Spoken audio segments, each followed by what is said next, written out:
My name is Monk Rowe. We're filming in New York City at the International Association of Jazz Educators, and I'm very pleased to have Joanne Brackeen here. And welcome and thank you very much for coming. Well, you're welcome. I'd like to congratulate you on your career so far. Thank you. It's an interesting read, and I'd like to venture kind of a guess that your composing is just as important as your playing, perhaps more so. Well, I don't know about that, but it's definitely very important. Yeah. Yeah. I mean, a lot of my playing, the development of my playing, I feel, came out of learning how to play the compositions that I play. Mm-hmm. And the compositions very often come as spontaneously as improvising does. Parts. I mean, I don't do it, just sit down and play, and spontaneously that's a composition, mm-hmm. although that could happen. But, you know, I'll edit and put this here or there, whatever. But many times when I'm doing parts of a composition, I'm playing some things that I've never played before, and when I write them down and try to play them again, I can't do it. So they're coming from another place, which is very similar to the place that happens when I am improvising. Mm-hmm. So I would say they're very, very connected. Sometimes when you look at a piece of music rhythmically written down, it does seem harder to play when you're reading it than just to... Well, I didn't mean that. That's definitely true in my case, but yeah. I didn't mean just that. No, even if you know what that is, it's not like that. It's like somebody else wrote this. How in the world could someone play this? You know, and then... Yeah. In a week or whatever, I've got it. What kind of caught your ear when you were young that led you down this path? The sound of the piano. Mm. Simple as that. Yeah. I love the sound of the piano. And it's interesting, too, because when I hear the sound of the piano, I love it, but I also hear a sound of an orchestra inside the sound of the piano. So, much like I wrote a string quartet. It was very easy for me to play the violin part. It's like I'm already hearing that. Mm-hmm. So it's something I didn't really notice, but it was there from the beginning. Yeah. I hear an orchestra there. I read a interesting little tidbit. Someone said that one of your early influences was Frankie Carl. Mm-hmm. That's absolutely. That was how I learned how to play. Uh-huh. I liked his solos. I liked his piano playing, and there was one album, I think it was called Frankie Carl and His Girlfriends, and so it was like Diane and Charmaine and Louise, and I learned these solos note for note when I was 11. Wow. I played them, actually. I began performing them. No kidding. The whole solo, the whole thing, exactly what you heard on the record, that's what I played. So after doing maybe 6 months of that, and maybe I did 8 or 10 of them, I knew how to play the piano. When you were playing them, trying to figure out how to say this, did you know what you were playing from a harmonic standpoint? I just heard. I still, that's how I go now. I mean, okay. That's what I do now. People are always saying, well, what's that? What's that? And I say, well, it's here it is. Oh. This is what it is. And I still don't have a definite definition of everything.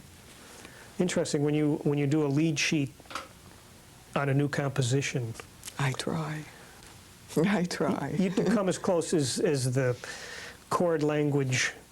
Well, I mean, you know, sometimes it's like one chord over another chord, but the other chord has, maybe it's over the third of that chord, but you also have to have the, you know, the tonic, the root of that in there too. So it's like, well, you want the E flat, but that, if you called it an E flat, that will be on the bottom, but it's not. And so then I've got 3 chords there. So there are different ways to notate it. By the time I look at that, I would never just spontaneously figure it out. So I do what I can. Yeah. Was Los Angeles, that's where you're from, correct? Mm-hmm. Was it actually born in Ventura. Okay. Yeah. Was it a good musical atmosphere to grow up in? Well, it had been. It was before I was there, and a little bit was still left. There was a lot of jazz there, you know, when I was too young to Central Avenue and that. Yeah. Yeah. There was a lot, but there was a little bit left by the time I Mm-hmm. was, 15, 16, 17. And I got out to hear that. I heard Yeah. Art Blakey, I heard Johnny Griffin, and of course I heard Coltrane, and I heard a lot of things, McCoy Tyner. It wasn't like New York. Mm-hmm. And I always had a feeling that I wanted to be in New York. Since I was 6 years old, I was drawing, and I had never heard or seen anything, but I was drawing these apartment buildings with little mice sticking out of them for people, like a lot of people in every window. It was very funny. Neat. Yeah, neat. How did your parents feel about your direction you seemed to be embracing music? Well, they didn't seem to think too much about it until they started hearing me on the radio, and then they began to get a bit proud about it. When their friends said, "Oh, I heard your daughter on the radio," they liked that. Yeah. Mm-hmm. And I read you played with quite a good list of tenor players early on. Mm-hmm. Harold Land and, Yes. and that group. Yeah, they were from California. Mm-hmm. Harold Land, Teddy Edwards, Charles Lloyd. Those are the people that you would recognize.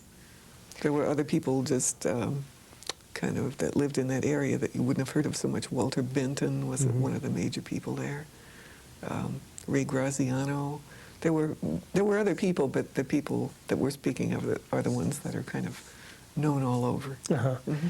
So, in order to play with these musicians, what kind of preparation did you undergo? Was it?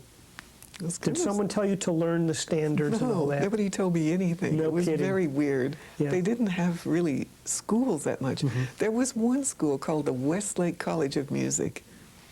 And my parents took me there when I was 14, and I remember studying a little bit with a piano player named Dave Robertson and also one named Gene Garf. And I remember Gene Garf liked Art Tatum a lot, and I didn't at that time. Mm-hmm.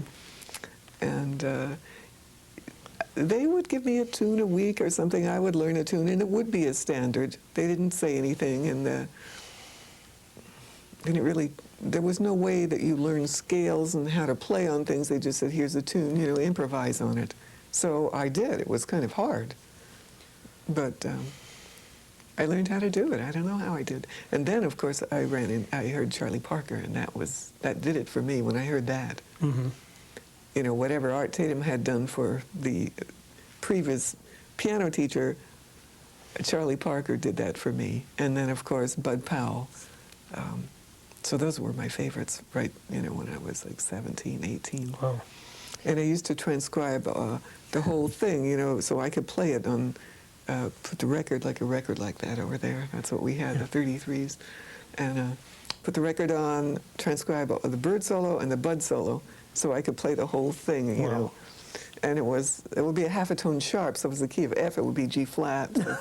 But, the funny thing about not knowing anything too much and not having many teachers is that I didn't know that was hard or right. I didn't think too much. It was just something I really liked to do. And I thought that the feeling of the music was incredible. I still feel that way when I hear Bird and Bud. Mm-hmm. Nothing left. So those two are really amazing. A lot of times you hear music, of course, I have a different opinion of Art Tatum. I love him now, too. Uh-huh. But sometimes, you hear music and it seems to, it changes. It doesn't, but you change, and so Yeah. the sounds changed. Uh-huh. But they didn't. Do you think Tatum was perhaps too technical for your ears at the time, or can you I think don't know back what it on was. that? I kind of like the rhythmical feeling of what Bird and Diz and many other people too. Tommy Flanagan was one of the first people I heard. Sonny Rollins. I just thought they were fantastic. I like the rhythmical essence there, and while Art Tatum had it, he would kind of venture off of it, and I'm like, now why is he doing that? Uh-huh. But then later on, as you get to know the piano better, he's totally amazing. And I love him. Yeah. I can listen to him any mood, anytime. Mm-hmm. I like the statement you pointed out just a moment ago, though, about the not knowing something was supposed to be difficult.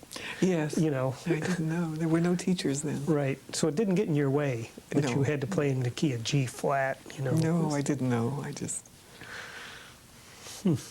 Very interesting. Was there a point where you said to yourself, I'm going to make a career out of this? Yes, but it was much, much later than you would think. Mm-hmm. I had been doing it for a very long time.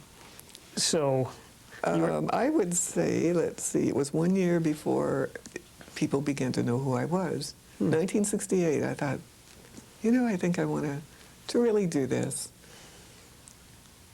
I didn't really define what it was or who I wanted to do it with, but that I think was already defined in what I heard and what I felt and the people who played in that kind of, in essence, strong, kind of a really strong feeling. Did you do non-musical work before, you know, to make a living, before you kind of jumped into the music thing? No, I mean, I was always in music. You were always a musician? Yeah, I started when I was 11. So I was working by the time I was 12. Neat. Yeah. Can you remember what you made on your first paying gig? No, I don't. But, well, there was one that I do remember, because I remember being able to go out and buy a coat, cashmere coat. This is so long ago, what it would be now, I can't imagine. I guess if you would times it by 20, it would be maybe about $2,000 a week now, what it was then. But that was when I was a teenager. I was still in high school, and I was working 6 nights a week. Wow. In this club. It was like a Latin club. It was called $1 Million Theater, and we played Latin music. So that was fun. 6 nights a week, and then I had to try to get to school the next day. Did your friends think that was pretty outrageous? Most of them didn't know. Oh. Only a few people knew. I didn't tell everybody. Uh-huh. Because that was another world that was busy, and then there was the school world. Yeah. Were you anxious to get out of public school? I didn't really think school had much value for me after the age of 10 or 11. Wow. I had a few teachers that I did like, and I liked the way they taught, and that's what intrigued. I wouldn't care what the subject was. There were a few teachers, but not too many. Most of it I thought was kind of a waste of time. Yeah. So the pull of New York eventually got you, I would imagine. Yes. Well, I was married then, and my husband was from New York. Sex and with he Charles. wanted to come back, yeah. So we came back, and we already had 3 children, so we brought them back, and then I had a 4th one here. So... Was it culture shock it felt, at all? No. No. No. It felt like that's where I should have been from the beginning. Even though I love California, it's beautiful, and being by the ocean, I have to be by the water. Even now, you look out my apartment window, you see water, and I also have a beach house that reminds me of the place I was born. I mean, it's on the East Coast, but, you know, it's kind of like, I need both of those things, the busy, busy city and very, very quiet by the ocean. Yeah. Yeah. Do you think there's a West Coast sound for jazz? You kind of always see that in the history books. Well, you know, I mean, some of the people that I heard, probably because there was more West Coast jazz, friends introduced me to, I was talking to Chico Hamilton, who teaches at the New School, telling him he was one of my first influences because it was Jerry Mulligan and Chet Baker, and this is what I used to hear a lot of when I was, say, 15. I didn't hear Bird till I was about 16 or 17. So, yeah, I like that sound, and it did sound different. And Stan Getz was another one that I heard a lot of in California. So, yeah, that did sound a lot different than the other thing, but I like them all. I have a tendency to like a lot of different things. It's interesting because some of those things early on seem to have come out in your playing and compositions, the Latin thing. And, also, I think I'm, I don't know what percentage, but I have some Spanish in me from my father's side, so that I don't know whether. Well, California has a lot of people who speak Spanish. They're not Spanish, they're more Mexican, but of course I had a lot of friends like that. Yeah. Was it difficult raising children in New York? At the time, you know, we just made it. We just made it. There was a few schools left, and you kind of had to give an address of a friend to get them in the right schools that were left. But just about the time they graduated, I would say that it would be very difficult to raise them now and school them the way that you want them schooled without a whole lot of money. Yeah. It would have to be done privately. Things may change, but it was on the cusp. I had to move them from the school they should have gone to one that, you know, was good. Yeah. And they made it through. What's it like trying to, what year was this now? In the 60s you came here? I came here in the 60s, yeah. Yeah. To break in, well, 60s, maybe you can tell me, as far as the decades for jazz, the 60s wasn't one of the healthiest, I don't think. No, it was very innovative. But as far as finding work, was it hard for you to find work here in New York? Well, I was working with Art Blakey, Yeah. so... You can't do much better than that.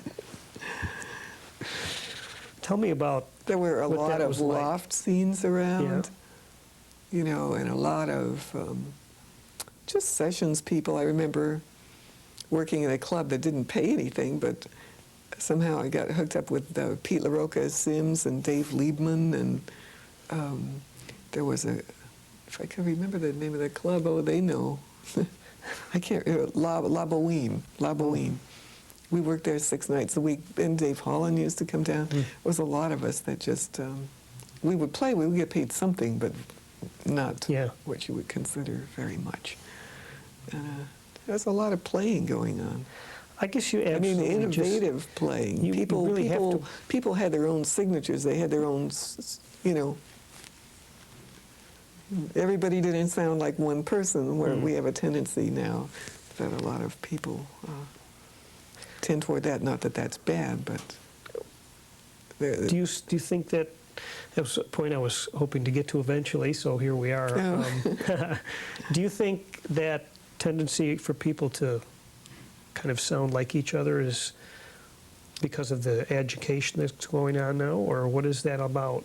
I'm not sure. I heard from historians that in art, there's certain periods that take place in finance, there's certain periods that take place, there's periods where innovators are born, and this goes out and, you know, moves in a certain way, and then after maybe 80 years or 120 years, whatever that cycle is, it seems to begin again. If you do a study, which I haven't had the time, but I do have the interest in looking back at the cycles.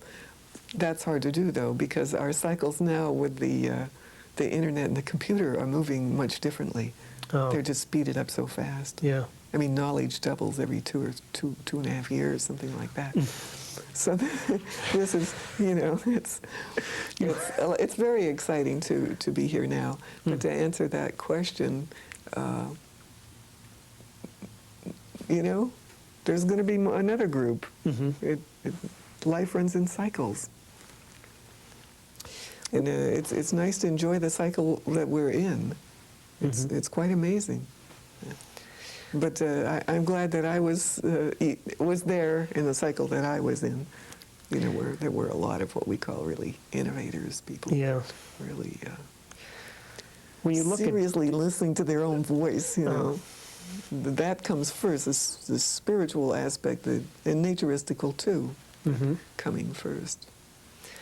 Jazz seems to move pretty fast in its development, it seems like.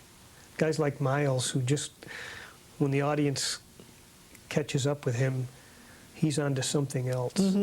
Yeah. But it works that way. Yeah, I guess it does. Yeah. How did the gig with Blakey come about? Oh, that's an interesting story. I lived right around the corner from this club called Slugs. Oh, Slugs, I've heard this name, yes. Tiny club. I mean, it was bigger than this room, but not that much. It had sawdust all over the floor, and you could get a beer for $1. And And all the major groups were there. Art Blakey, Freddie Hubbard, McCoy Tyner, everybody, Lee Morgan. Everybody worked in there. And I lived right around the corner.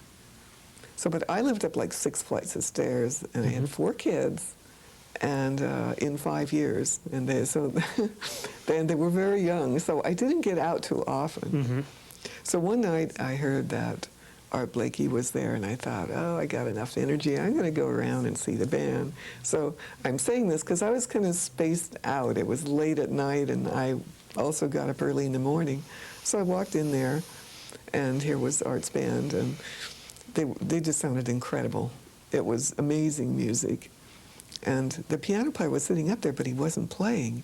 And it sounded like he should have been playing. It sounded like they needed the piano to play, you know, with the energy that they were playing in right there. So because I'm so spaced out, I'm just only hearing the music. I walked up to the bandstand and say, do you mind if I play? And the piano player said, no, go ahead. So I started playing.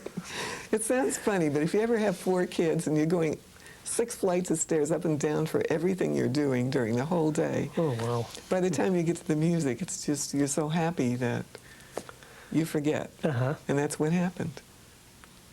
And at the end of the set, he looked up and saw me, and I was hired.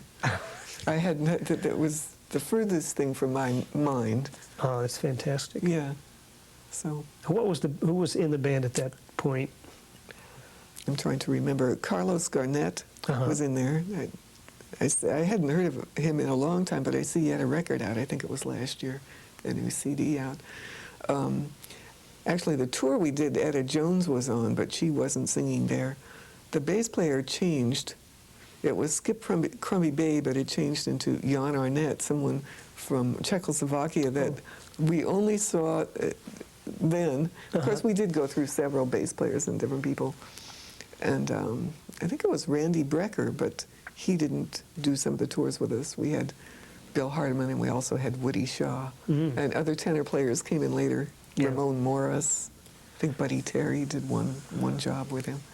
So it was kind of a moving group. He had a lot of energy, that man, didn't he? Yeah, he did. It was just like a jungle. It was great. Did he encourage you to write for the band? It was always telling me to write for the band, but so was Stan Getz, and I think that the only people that wanted to play my music were the rhythm sections. It was a long time before horn players came in and wanted to play. I think maybe one of the first was Mike Brecker. He's on one of my first albums. He loved it, and you know. And then after that, now I have no problem. Not that everyone wants to do that, but there's maybe 5 or 6 people that really, you know. I've had Greg Osby do some things, Javon Jackson, Ravi Coltrane, Chris Potter was on one album. So, and there's more. I don't want to forget them, but I can't think of everyone at once. Right. Yeah. But in those days, mostly the trios just wanted to play my music. So Stan tried a few times, and then what he did was actually feature the trio at the beginning of each set, and we would play. Yeah. Now, he was not a music reader, was he? He could read some. He could read. I heard he didn't, but he could. Okay. Yeah. Maybe he preferred not to, so. Yeah, these tunes were a little bit more than what he wanted to get into. Right. Yeah. How is it different playing behind him than with Blakey? Did you feel? Well, it was 2 totally different things. I mean, with Art Blakey, you felt like you had a jungle power. Every time you played, it was just, you know, it was incredible. With Stan, it was much more sensitive. You had to, you know, you had to really listen to every note. It was like playing with a singer. You know, you had to play all the right notes, all the right voicings, play just the time he wanted to hear. And he never said that, but you could tell from the way he was playing. And with Stan, I just got so very spoiled because he played so in pitch. You know, his pitch was so perfect. It really bothered me a long time to afterward to play with anyone who wasn't aware of what they could play out of the pitch, but if they didn't know, if they couldn't play around with it and know where that center was. And I'm the same way with singers, so I became that way then Right. with horn players. It's an interesting statement about playing behind singers.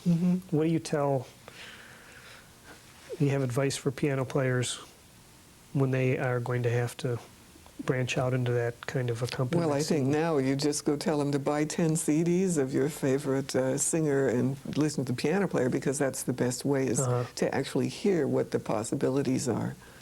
Much easier than the way that, we had to learn hit and miss. Yeah. Yeah. Yeah. But you have to hear everything. You don't want to put something just before. Every little hair matters. Everything matters. And then it has to be relaxed and swinging too. Wow. So it's a lot of balances going on. And you just need to know that, plus the harmonies and the lines, and there's a lot to it. Have you had occasion where you've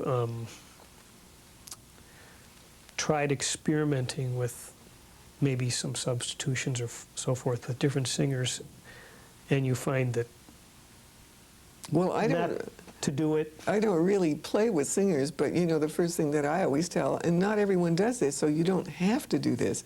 The way Herbie was playing behind Miles, he's, sometimes it sounds, he's just got his rhythmic thing, and it's so much fun, seemingly having nothing to do with Miles, so that you can play that way too. He was hooking up a lot with the rhythm section, and I'm sure that's what Miles wanted at that time, if we're thinking back into the mid-'60s. Yeah. But I always, when I'm playing behind someone, I hear what notes they're going to use and what notes they're not going to use, and I'm certainly not going to play things that are going to offend that. I'll stretch it as far as I can go, but not, to make it sound like one thing. You've had pretty good success, it seems, with your recording career. Is it a challenge? Is it difficult to get records out? And has it changed Well, over the years? I have a contract now, so we've done 4, and I don't know how many more we'll do. It's a long deal, so probably there'll be a lot more coming out. But if I look back over the ones as a leader that I've done, I do on average 1 a year. Because I think I started 1975, so there's about 25 out. That's the average. That's the way it works out. There's more than one some years. And, right. Yeah. Do you do your own business, I guess? Well, I have a manager. Okay. I work with people, and I get some help, because when you're touring, it's too hard. Even with I have to get a Palm Pilot. That's what I have to do. And it's so I can get the email. Yeah, I don't have that yet. I just got a new computer. But even at that, it's a little difficult sometimes to keep up with things, and you let too many things slide that you really want to do. So it's good to have some people, supporting you. Is it somewhat easier now than your kids are grown? Oh yeah, of course, yes. I had a couple things people have said about you. Oh. And Bill Dobbins at Eastman, he said, your approach to playing is unique, especially in regards to rhythmic development. Does that strike you as a good statement, do you think? I guess so. Yeah. I mean, that's me. I would have to agree that he's certainly, my students use so many of his transcriptions in learning things and learning how to play. There's some key things that he's been a transcriber of. So he does a close study of people and things. Right. So I highly regard him and respect him. Good. This one is a little funny. It's from a CD, Guide to Jazz, and it says, her chord voicings are quite dense, but this music is strangely accessible. Is that a left-handed compliment, or what? Isn't that interesting? Well, I guess he probably just, I don't know. It's hard to make that out, because you don't know if he's saying that the chords are dense in this, or maybe they're not dense in this. And also, you know, from about 1995 on up to now 2001, the harmonies have worked in a lot more, and also rhythms and time meters. There's a lot more going on in the music now than there was before, where you can so-called get away with almost anything you want to do. Not anything, but a lot. Mm-hmm. A lot more. It's a lot more acceptable now. To play now, like I did in let's see, when I did that one for Columbia Tappan Zee, 1979, 1980, I go back and listen to those about once every 5 years, and that playing is what people are doing now. So it's okay to do that now. Uh-huh. So maybe that's what's happening. I don't know what the phenomena might be. Playing, as you describe, almost anything. If your students were playing something and you felt they had no basis for what they were doing, is there a point where you want them to at least have some grounding? I'm not asking this very well. I'm trying to think, playing outside, but still knowing what you're outside from. Yeah. Does that make any sense? Yeah. They have to. Sometimes, usually if they do that, it's the rhythmical sense that isn't developed that much. And so I bring them in and make sure that they can do that too. Mm-hmm. But I never stop them from doing what they're doing, because I think you can learn in many different realms, you know, points of view at one time. And if a person has started developing on one thing, they're very interested in that. So to stop that doesn't make sense to me. Mm-hmm. So I let them keep on, unless it's something just totally disastrous, but that seldom happens. Yeah. Yeah.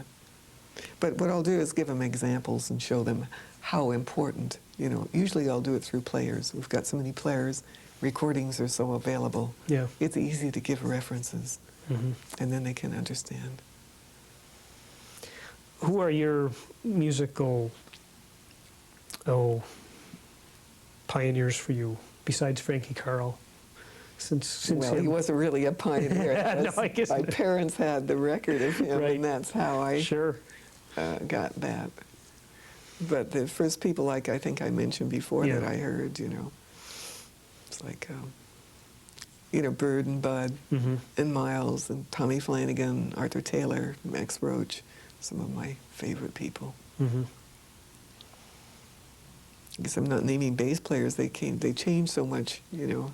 Yeah. Then, you know, then we had Paul Chambers later on. So I like the piano and the sax and the drums most until we Mhm. started like that. You've had some marvelous bass players on your recordings over the years. Yeah, well, you know, when I was in Los Angeles and we played, and Scott LaFaro was one of the bass players that I played with, so Charlie Hayden, Mm-hmm. they were from there. So that was right from the start. So that was kind of my expectation, was something like that. Is it possible to keep a band together these days? Well, you know what you do, or what I do, is you kind of have multiple bands. You find people, maybe 2 or 3 people, that are really into your music on each instrument, because people are working in so many different groups and we travel so much. So it's really great, you know, when you've got your key people there. But I try to have maybe, you know, 2 people on each instrument, maybe a third. Yeah. And then if one's not available, you know, they kind of know the vocabulary. Mm-hmm.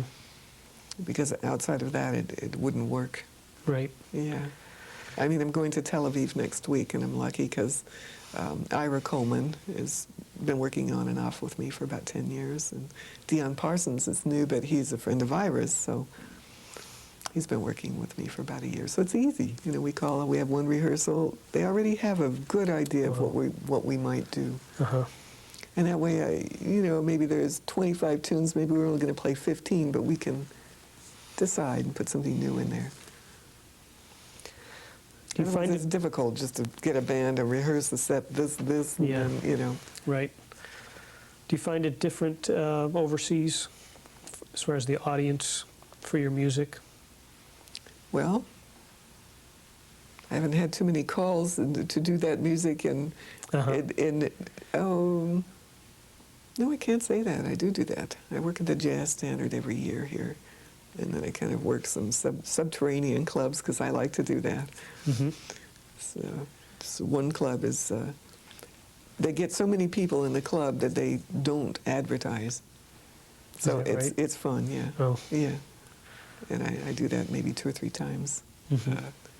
a year, and then I work in the main club, the Jazz Standard. Mm-hmm. We get great reception there. We get great reception also in Europe.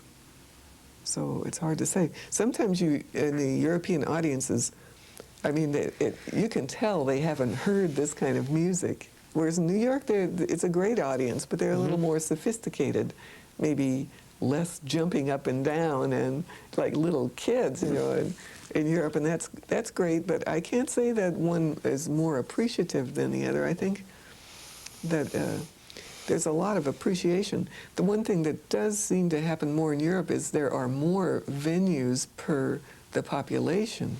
So the sense of culture and art is, and it's a much older country. They've developed more. Yeah. So, but we have just a great music here. I still prefer our music. Yeah. You know, our musicians, our music. I know I was reading articles and hearing people saying, you know, oh, the music here is becoming like kind of backwards and it's more creative in Europe. But I don't join that, you know.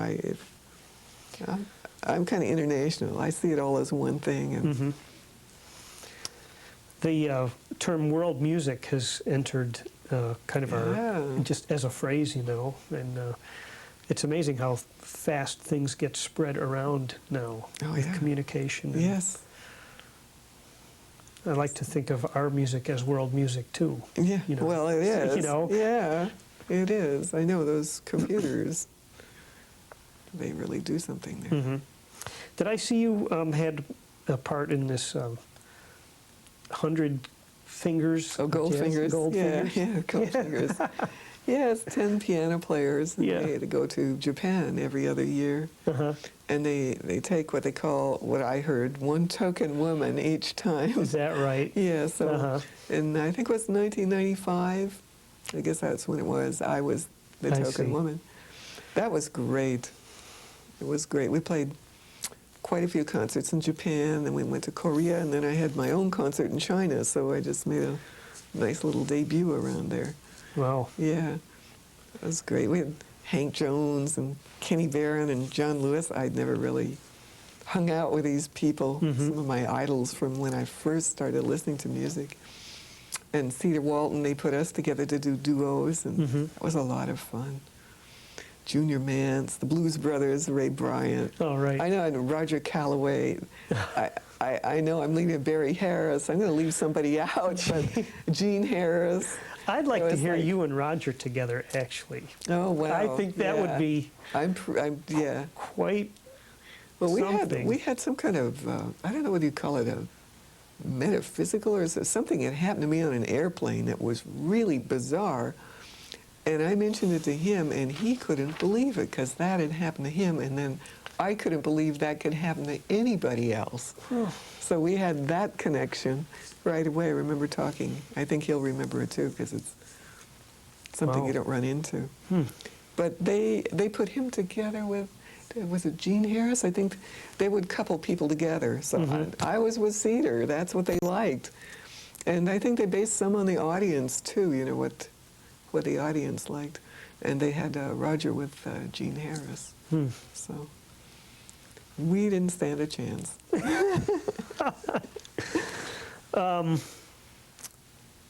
I wanted to play just a bit of one of your tunes here. And maybe you can tell me You know?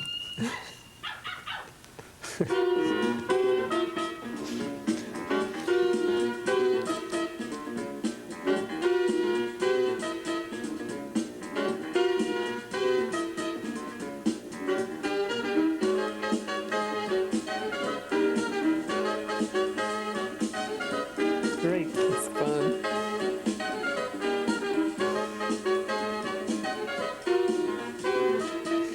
Now, curious about the those thick horn harmonies. How you got that? Because you only had 2 horns. Yeah. But are you playing that kind of with them or something? That was a dog written for my dog, for my little Fifi. Kuji Fifi T Type A was his whole name, but his nickname was Fifi.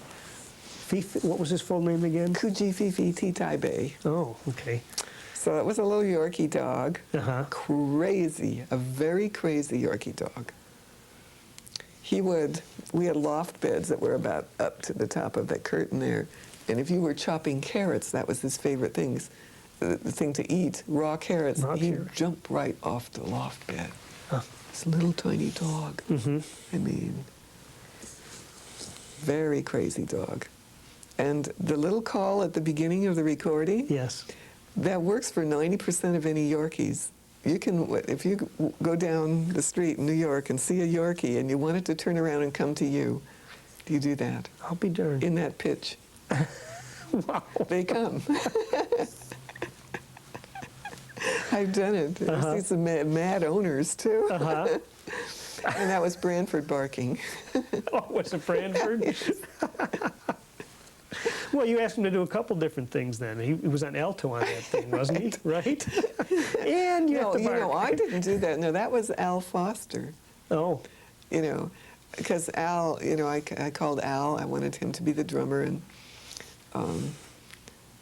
there was a tenor. I can't remember who. I had somebody in mind. I just know I wanted alto.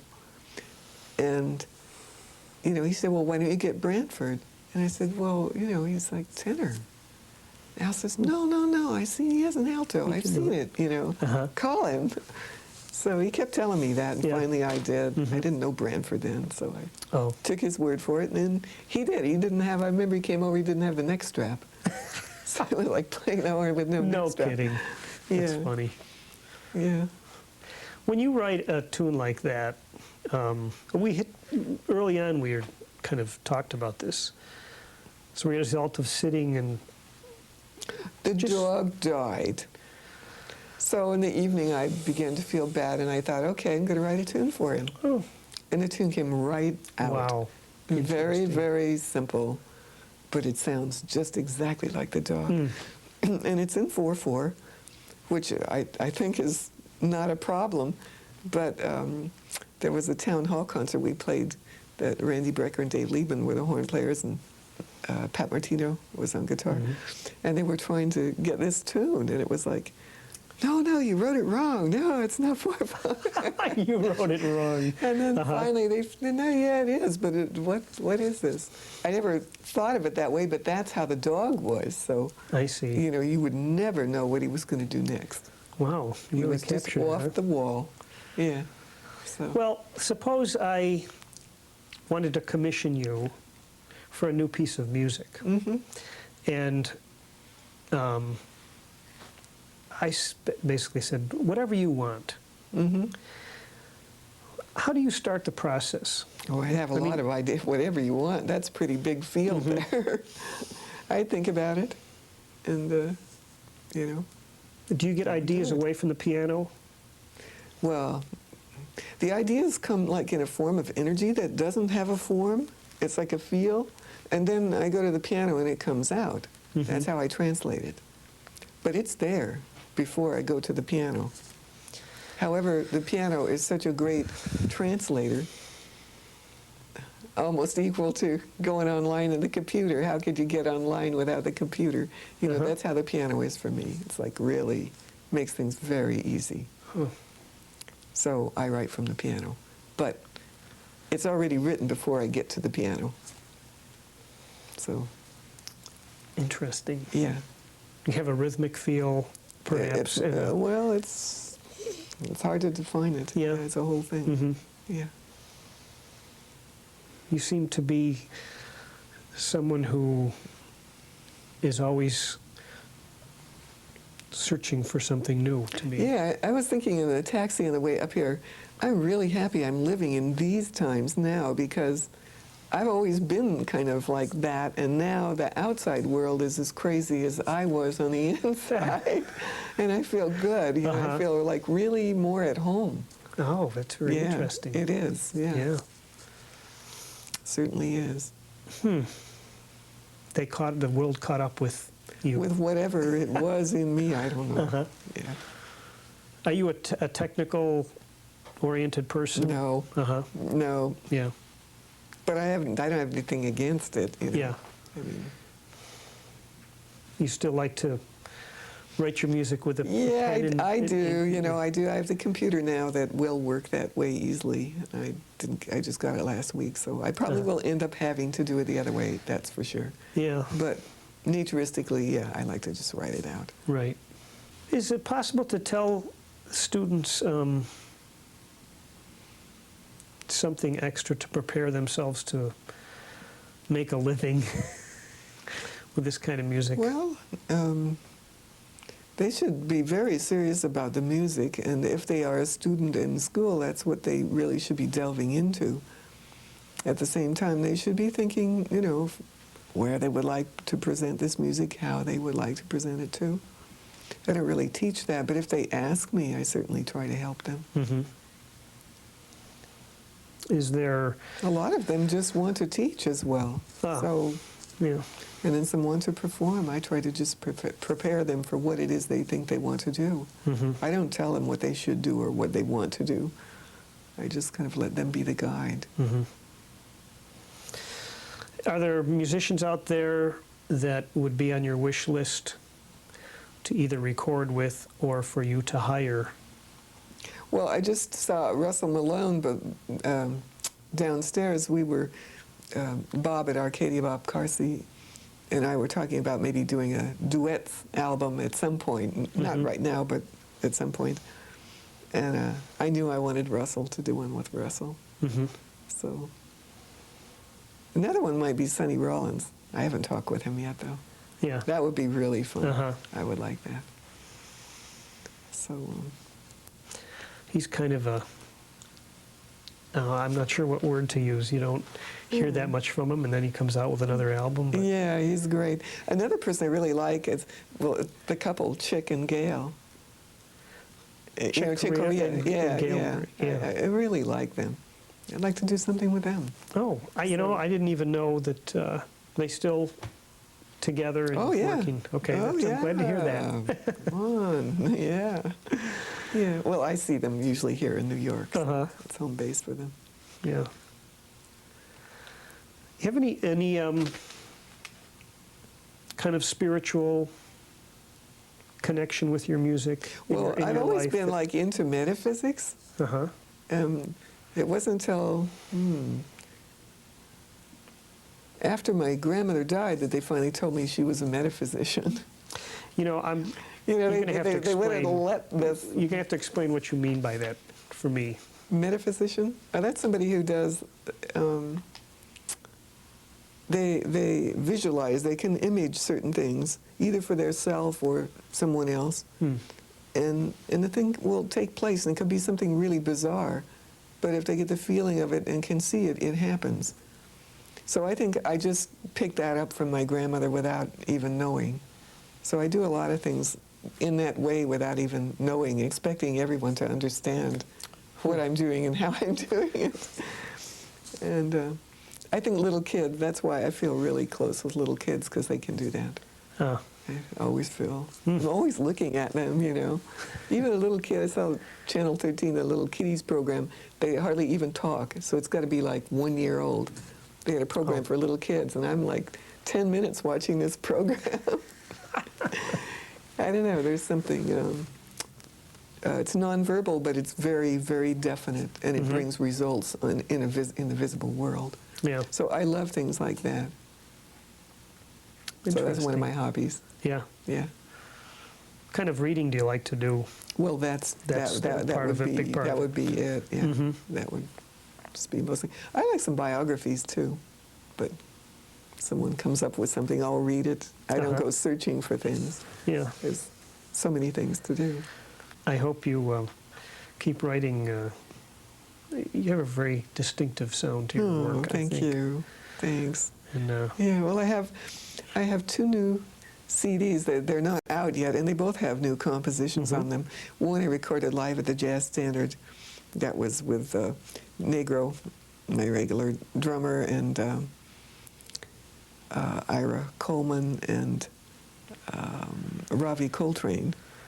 And then I did a CD that was very interesting, Latin America music, but world Latin America, like some from Spain, some from Cuba, from Chile, from Brazil, from all over. And that's like featuring, Paquito is one of the guests on there, and Farid Hawk is playing guitar, with Negro once again, and Santi Di Briano is on bass. So we're doing all these different tunes that some of them were difficult for me, just to transcribe, to get them to transcribe for guitar, for piano, and to get that to sound right. But I did do some originals on all of these. So, is the Latin music of so many different places, rhythmically, it's all a little different, isn't it? Yeah. He must take some study and absorbing before you can play it. Yeah, I could hear a lot further than what I can play.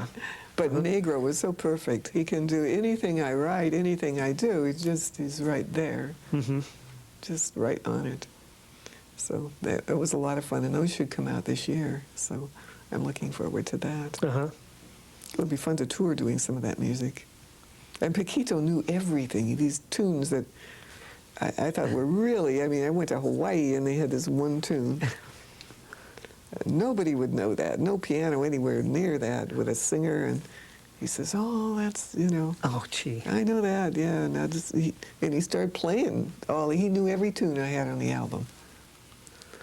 Nobody knew all of it. But Bob Carsey was responsible for getting this music to me. Joanne, I think, listen to this one. Just give me a whole album to listen to. Yeah. Some Piazzolla, all different things. Well, now there's a name that seems to be on the hot list these days. Yeah. So we came up with these great tunes. Yeah. So was a learning experience for me. Well, it's been a pleasure to meet you, and wish you the best. Thank you. It's been great being here, and I'm glad to be a part of your series. Good. Thanks so much. Okay. You're welcome.